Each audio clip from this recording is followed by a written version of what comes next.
अब आते हैं सेंटिनल-6B सैटेलाइट के ऊपर। अब ये पहली बार नहीं भेजी है, ये इसकी दूसरा वर्जन आ चुका है। पहले सेंटिनल-6 थी, अब 6B भेज दी है हमने। हमने नहीं भेजी, ये यूएस में भेजी गई है, कैलिफोर्निया में इसका स्पेस बेस है, वहां से। अब सुनो, नॉर्थ अमेरिका जब आप देखोगे तो कैलिफोर्निया तो यहाँ पे लोकेटेड है, और आप बार बार पढ़ते थे कि ईस्टर्न साइड से लॉन्चिंग करी जाती है। तो सेंटिनल-6B को जब लॉन्च करा, ये कैलिफोर्निया से क्यों करा गया? ये तो वेस्ट में लोकेटेड है। हाँ, ये तो वेस्ट में लोकेटेड है ना। और हम पढ़ते थे कि जब सैटेलाइट लॉन्च करी जाती है, अगर ईस्टर्न डायरेक्शन से करेंगे तो जैसे अर्थ रोटेट करती है फ्रॉम वेस्ट टू ईस्ट, तो फ्यूल की थोड़ी सी बचत हो जाती है। वो वाला जो कॉन्सेप्ट है वो सिर्फ आप पढ़ोगे अभी स्पेस टेक के अंदर, वो सिर्फ इक्वेटोरियल या फिर इंक्लाइंड वाली सैटेलाइट्स के लिए होता है। अब ये इक्वेटोरियल क्या बोला और पोलर क्या होता है उसको भी देख लो। ये हमारी अर्थ है, कैसे रोटेट कर रही है, वेस्ट टू ईस्ट। यहाँ पे जो सैटेलाइट रिवॉल्व करती हैं, यानी कि नॉर्थ पोल आ गया ऊपर की तरफ, नीचे साउथ पोल आ गया। यहाँ पे जो सैटेलाइट रिवॉल्व कर रही है और जिस रास्ते पे रिवॉल्व कर रही है उसको बोल देंगे ऑर्बिट, और जो चीज है जो बस यहाँ पे चल रही है उसको बोल देंगे सैटेलाइट। हो सकता है इंसान को भेजा है तो बोल देंगे कैप्सूल, टर्म चेंज कर जाती है। ये वाली आती है आपकी पोलर। अब सबसे बड़ी दिक्कत क्या है, ये वाली इक्वेटोरियल जो सैटेलाइट्स होती हैं, या फिर ऐसी ऑर्बिट जो इक्वेटर के ऊपर लोकेटेड है, उसको बोल देंगे इक्वेटोरियल ऑर्बिट। मतलब ऑर्बिट इज रास्ता, रोड है, और जिस रोड के ऊपर बस चल रही है वो सैटेलाइट है। जब इस तरफ को भेजनी होती है ना, इक्वेटोरियल पे या फिर इंक्लाइंड वाली फॉर्म के ऊपर, तब हम इस प्रिंसिपल को यूज करते हैं कि अर्थ भी वेस्ट टू ईस्ट रोटेट कर रही है, तो ट्राई करो अपनी ईस्टर्न डायरेक्शन से ही इसको लॉन्च करो, कि कल को गिरता भी है तो वाटर बॉडी के अंदर ही गिरेगा आके, ऐसे नहीं होगा कि आपकी टेरिटरी डिस्ट्रॉय करेगी।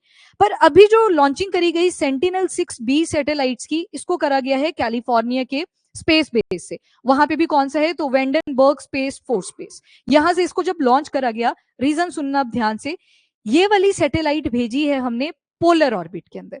और पोलर ऑर्बिट के अंदर आपकी बिल्कुल सीधी जाती है, और डायरेक्शन ज्यादातर कौन सी रहती है, साउथवर्ड। अब अर्थ याद रखना जियोइड शेप की है, ऐसे पेपर के बेसिस पे मत सोचना कि साउथवर्ड बोला तो नीचे को बोलना चाहिए था, ऊपर कहाँ गई। अर्थ के हिसाब से बोलना है वो चीज।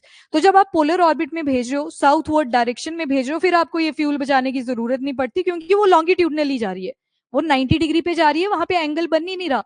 तो वहां पे फ्यूल कंजप्शन उतनी लगेगी जितनी उसके अंदर फ्यूल डाला था, जितना उसका डिस्टेंस होगा उसके हिसाब से। प्लस ये जो सेंटिनल-6B सैटेलाइट है, ये भेजी है हमने नॉन सन सिंक्रोनस। हमने बोल दे रही हूँ बार बार, समझ लो कैलिफोर्निया वालों ने सिंक्रोनस। अब ये सन सिंक्रोनस और आगे लगा दिया मैंने नॉन। सन सिंक्रोनस का मतलब होता है जब ये पोलर ऑर्बिट के ऊपर रिवॉल्व करना शुरू करेगी, तो एक ही टाइम पे दिखनी चाहिए थी। एक दिन में मान लो 12 बजे दिखती है सैटेलाइट, अगले दिन भी वो 12 बजे ही दिखनी चाहिए थी। पर जब आ गया नॉन सन सिंक्रोनस, तो मतलब अब सन के सिंक में नहीं चलेगी, थोड़े बहुत एंगल बनाएगी। हो सकता है आज 12 बजे आपको दिखी थी, कल 2 बजे भी दिख सकती है, एंगल पे चलेगी। एक्चुअल में वो जो 90 डिग्री होना चाहिए था उस पर नहीं चलेगी है। समझ गए? तो कौन सी यहां से बन सकता है सवाल, ध्यान रखना इसको। पेलोड्स के ऊपर जब बन सकता है कि सात में से किस किस टाइप के पेलोड से आदित्य L1 के अंदर, तो ये सवाल भी बन सकता है। ये नॉन सन सिंक्रोनस है, सन के सिंक में नहीं चलेगी। यानी कि आपको डेली अगर आज 12 बजे दिखी है तो जरूरी नहीं है कल भी 12 बजे दिखेगी, टाइम वेरी करेगा। उसको बोलते हैं नॉन सन सिंक्रोनस। रह जाएगा याद। तो पोलर ऑर्बिट में भेजा तो वहां पे फिर ये डायरेक्शन वाला कॉन्सेप्ट नहीं रहता, आप फिर ईस्ट से करो लॉन्च, उसको वेस्ट से करो, कोई फर्क नहीं पड़ता। पर जब इक्वेटोरियल या फिर इंक्लाइंड वाली भेजी जाती है, तो उस केस में ये ध्यान रखा जाता है कि वेस्ट टू ईस्ट जाना है, अगेंस्ट ग्रेविटी आ सकता है, सीधी भी गिर सकती है। यहाँ पे सीधी गिरेगी, अगर गिरी भी तो साइड में भी तो वाटर बॉडी पड़ी हुई है, पैसिफिक ओशन।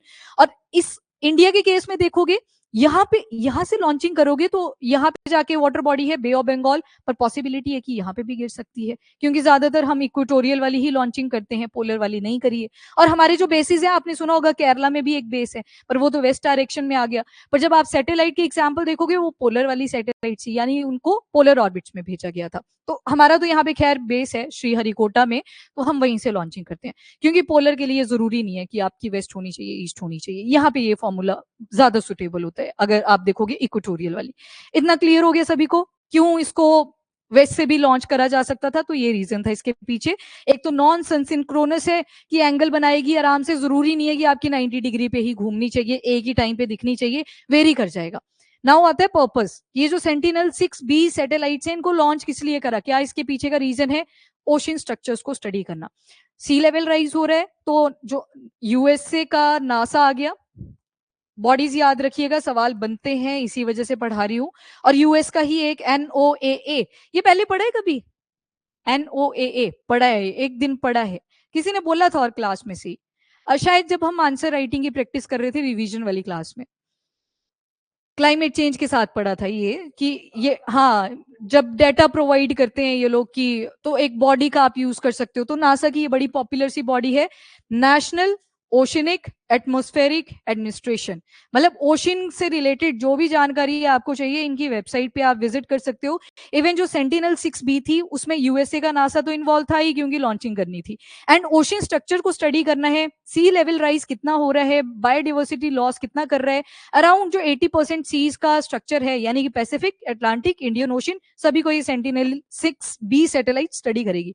प्लस एक और कोलैबोरेशन है इसमें यूरोपियन स्पेस एजेंसी की, दो कोलैबोरेशन आ गई, यूएस का नासा, NOAA ये तो यूएस के आ गया, और एक आ जाएगा आपका यूरोप की जो स्पेस एजेंसी है, ESA यूरोपियन स्पेस एजेंसी। ये कुछ इंपॉर्टेंट पॉइंट से थे, वो याद रखने आपने। ओके, एक बार फिर से सुन लो दोबारा से, सारे सुन लेंगे ध्यान से। अभी देखो हुआ क्या, ये जो सेंटिनल-6B सैटेलाइट्स हैं इनको लॉन्च करा गया है फ्रॉम कैलिफोर्निया। कैलिफोर्निया में जो स्पेस बेस है इनका वेंडनबर्ग। कौन सी सैटेलाइट है, नाम ध्यान में रखना है, सेंटिनल-6B। ठीक है, ये सीरीज आ गई सैटेलाइट्स की। मैंने आपको एक कॉन्सेप्ट बताया था कि जैसे हमारी अर्थ है ये रोटेट करती है फ्रॉम वेस्ट टू ईस्ट, ये फ्यूल भी बचा लेती है अगर आपका स्पेस बेस कहाँ पे लोकेटेड है, ईस्टर्न डायरेक्शन पे। वो तब बचाएगी जब आपकी अर्थ के इक्वेटोरियल ऑर्बिट के ऊपर आपको कोई सैटेलाइट लॉन्च करनी होती है, या फिर इस इक्वेटर के आसपास जो भी एंगल के ऊपर सैटेलाइट लॉन्च करनी होती है। आप सुनते हो ना बार बार की जियो सिंक्रोनस अर्थ जो ऑर्बिट है उसमें हमने भेजा GTO GSO, तो क्यों बोला, क्योंकि इक्वेटोरियल वाले पे हम ज्यादा फोकस कर रहे होते हैं।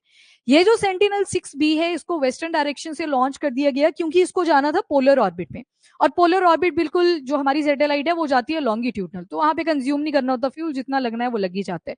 तो जितनी भी पोलर ऑर्बिट के अंदर आपने सैटेलाइट्स लॉन्च करनी होती है वहां पे इनको यूज कर लेते हैं।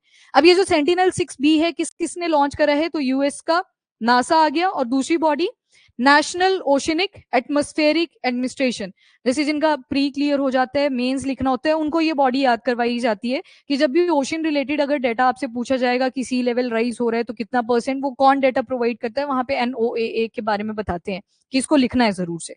प्लस दूसरी जो बॉडी है वो है हमारी ESA यूरोपियन स्पेस एजेंसी।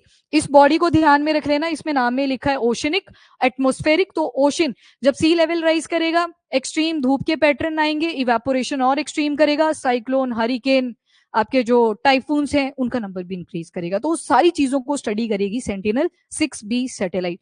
अब आगे समझ में, अब थोड़ा सा इसका स्ट्रक्चर देख लो। सबसे पहले तो ओशन की ट्रैकिंग करेगी ये सैटेलाइट, तो मेन फोकस यही है। और किस चीज के ऊपर फोकस रखेगा, तो सी लेवल राइज कर रहा है उसको ध्यान में देगा, और उसके प्लैनेट के ऊपर क्या क्या इंपैक्ट्स पड़ रहे हैं उसको स्टडी कर रहा है।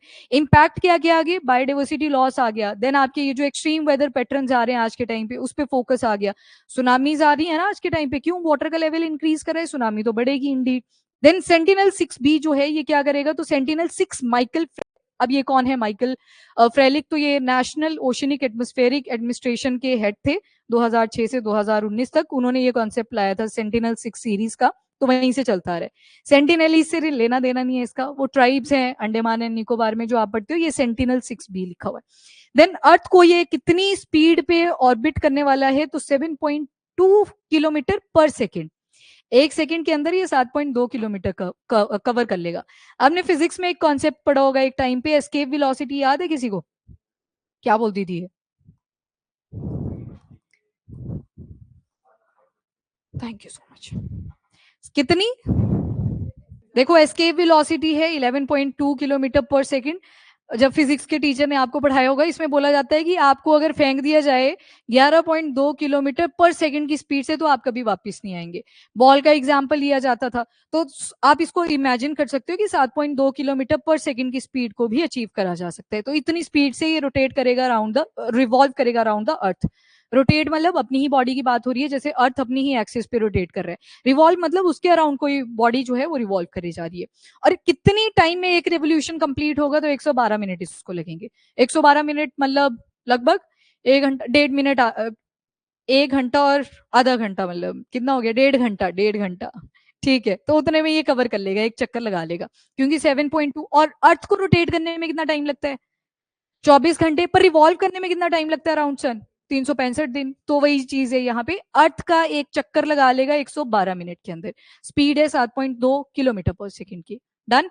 ठीक है।